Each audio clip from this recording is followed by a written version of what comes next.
ಸಮಾಧಾನ ಮಾಡ್ಕೋ ಬಾಬು. ಮಾವ, ನಾನು ನೆನ್ನೆ ರಾತ್ರಿ ಆಲ್ರೆಡಿ ಹೇಳ್ದೆ ಅಲ್ವಾ, ನನ್ನ ಮೇಲೆ ನಂಬಿಕೆ ಇಲ್ವಾ ನಿಮಗೆ?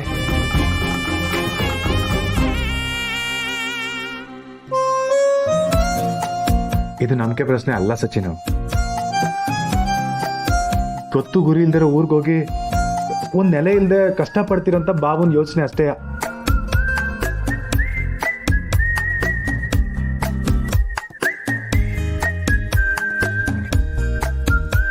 ಪುಟ್ಟಕ್ಕ ಬೇರೆ ಮನೆನಾಗಿಲ್ಲ. ಪುಟ್ಟಕ್ಕ ಬಂದ್ಮ್ಯಾಕೆ ಮೊದ್ಲಂತೂ ನಿನ್ ಮಕ್ಳನ್ನ ಸರಿ ನೋಡ್ಕೊತಾ ಇರ್ಲಿಲ್ಲ, ಈಗ್ಲೂ ಮಕ್ಳನ್ನ ನೋಡ್ಕೊಳಕ್ ಹಾಕಿಲ್ವೇನಾಗಿ ಅಂತ ಬೈತಾಳೆ.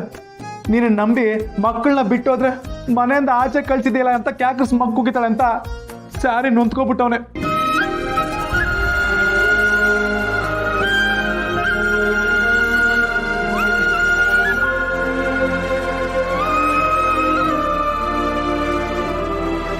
ಅಂದ್ರೆ ನಿಮ್ಗೊಂದು ಕೆಲಸ ಇದ್ದಿದ್ರೆ ಇವಳನ್ನ ಧೈರ್ಯವಾಗಿ ಕಳ್ಸ್ಕೊಡ್ತಿದ್ದೆ.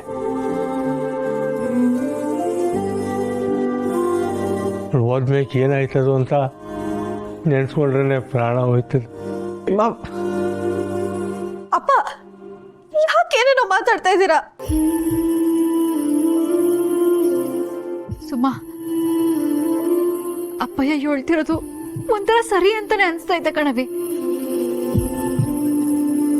ನೀವ್ ಇಲ್ಲಿದ್ಕೊಂಡು ಎಲ್ಲ ತಯಾರಿ ಮಾಡ್ಕೊಳ್ಳಿ, ಎಲ್ಲ ಸರಿ ಹೋದ್ಮೇಲೆ ಬೆಂಗಳೂರಿಗೂ ಹಾಗೆ.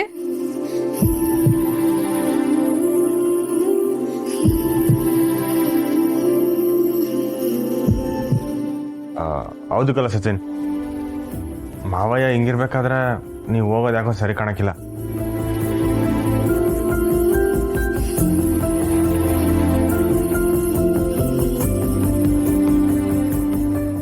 ಏನವಿ ಯೋಚನೆ ಮಾಡ್ತಿದ್ಯಾ? ಬೆಂಗ್ಳೂರಿಗೆ ಹೋಗಕ್ಕಿಲ್ಲ ಅಂತ ಹೇಳು.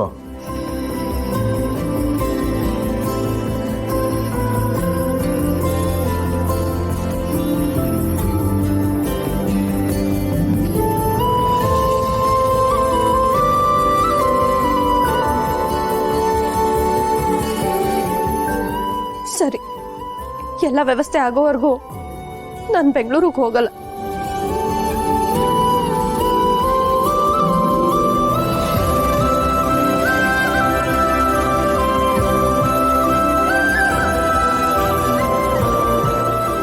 ಹೇಳ್ದಲ್ಲವ, ಈ ಜೀವಕ್ಕೆ ಇಷ್ಟು ಸಾಕೋಕ್ಕೂ ಸರ್.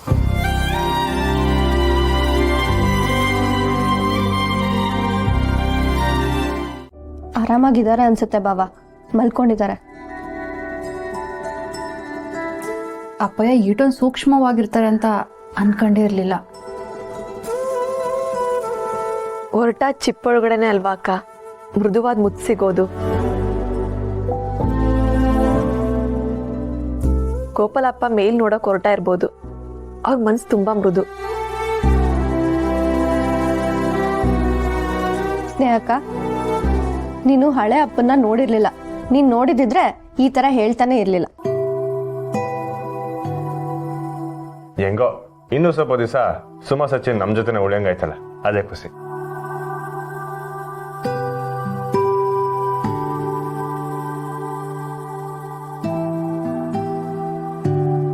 ಯಾಕೆ ಸುಮಾ,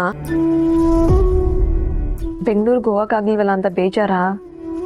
ಸಚಿನ್ ತುಂಬಾ ಆಸೆ ಇಟ್ಕೊಂಡಿದ್ದ ಅಕ್ಕ, ಬೆಂಗಳೂರಲ್ಲಿ ಹೊಸ ಸ್ಟಾರ್ಟ್ಅಪ್ ಮಾಡ್ಬೇಕು ಅಂತ. ಅಯ್ಯ, ಹೋಗೋದ್ 4 ದಿನ ತಡ ಆದ್ರೆ ಏನಂತೆ, ಅವ್ವ ಬೇರೆ ಇಲ್ಲ, ನೀವು ನಮ್ಮನ್ನು ಬಿಟ್ಟೋಗ್ಬಿಟ್ರೆ.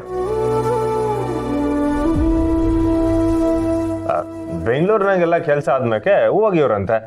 ಯಾವ್ದಕ್ಕೂ ಆತರ ಪಡಬಾರ್ದು, ನಿಧಾನವಾಗಿ ಯೋಚನೆ ಮಾಡಿ ನಿರ್ಧಾರ ತಗೋಬೇಕು. ಅಷ್ಟು ಅಲ್ಲದೆ ದೊಡ್ಡವ್ರು ಹೇಳ್ತಾರ ನಿಧಾನವೇ ಪ್ರಧಾನ ಅಂತ ಅಲ್ವಾ ಸ್ನೇಹರ?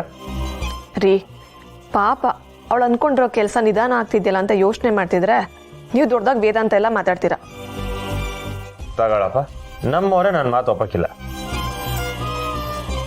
ರೀ ಸ್ನೇಹರ, ನಾನು ಹೇಳಿದ್ದು ಇಲ್ಲೇ ಇದ್ಬಿಡಿ ಅಂತಲ್ಲ, ನಿಧಾನವಾಗಿ ಎಲ್ಲ ಕೆಲಸ ಮುಗಿಸ್ಕೊಳ್ಳಿ ಅಂತ.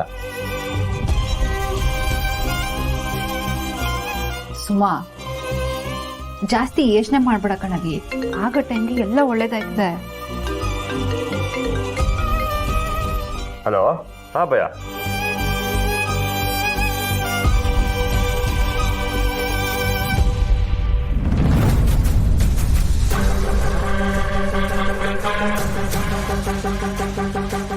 ಸರಿ, ನಾನು ಈಗಲೇ ಬಂದೆ. ರೀ ಏನಾಯ್ತು? ನಾನು ಮನೆ ತಗೋಬೇಕು. ಯೋನಿಸಿ ಅಂತ ಹೇಳ್ಬಿಟ್ಟು ಹೋಗಿ ಕಂಟಿಯವ್ರೆ. ಬಂದ್ಮೇಲೆ ಕೇಳ್ತೀನಿ. ರೀ ರೀ ಅಕ್ಕ, ಇವ್ರು ಯಾಕೋ ಕೋಪ್ತಲ್ಲಿರೋಂಗ್ ಕಾಣ್ತಿದ್ದಾರೆ. ನಾನು ಹೋಗಿ ಏನಂತ ನೋಡ್ತೀನಿ. ಉಸಾರು ಕಣವಿ. ಇವನ್ ಕಾಳಿ ಬಗ್ಗೆ ಮಾತಾಡ್ತಿದ್ದೀರಾ? ಅವ್ನು ನನ್ನ ಬಗ್ಗೆ ಯೋನೇ ಅನ್ಕೊಂಡ್ರು. ನಾನು ಯಾವತ್ತೂ ಅವನ ದೃಷ್ಟಿನಾಗ ನೋಡೇ ಇಲ್ಲ ಅಪ್ಪಯ್ಯ. ಹಂಗಿದ್ಮ್ಯಾಕೆ ಪ್ರೀತಿ ಮಾಡು ಅಂತ ಹೇಳಿದ್ರು ಪ್ರೀತಿ ಮಾತಿಂದ ಬರೋದಲ್ಲ ಅಪ್ಪಯ್ಯ, ಮನಸ್ಸಿಂದ ಹುಟ್ಟು ಬರಬೇಕು. ನಿಜ ಕಣಪ್ಪ, ಆದರೆ ನೀನು ಕಾಳಿನೇ ಮದುವೆ ಆಗುವಂತ ನಾನು ಹೇಳ್ತಿಲ್ಲ. ನೋಡು, ನಾವು ಪ್ರೀತಿಸೋರ್ಗಿಂತ ನಮ್ಮನ್ನು ಪ್ರೀತಿ ಮಾಡೋರ ಜೊತೆ ಇದ್ರೆ ಜೀವನ ಚೆಂದಾಗಿರ್ತದೆ.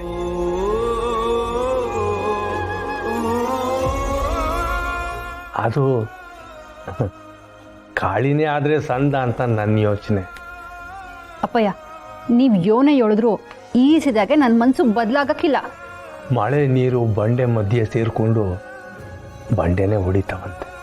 ಹಂಗನ್ಬಿಟ್ಟು ಅದು ಒಂದೇ ದಿನದಲ್ಲಿ ಆಗಕ್ಕಿಲ್ಲ. ಅದಕ್ಕೂ ಟೈಮ್ ಹಿಡಿತದೆ. ನೀನು ಅಷ್ಟೇ ಟೈಮ್ ತಗೊಂಡು ಸಮಾಧಾನವಾಗಿ ಯೋಚನೆ ಮಾಡು, ಎಲ್ಲ ಒಳ್ಳೇದಾಯ್ತದೆ.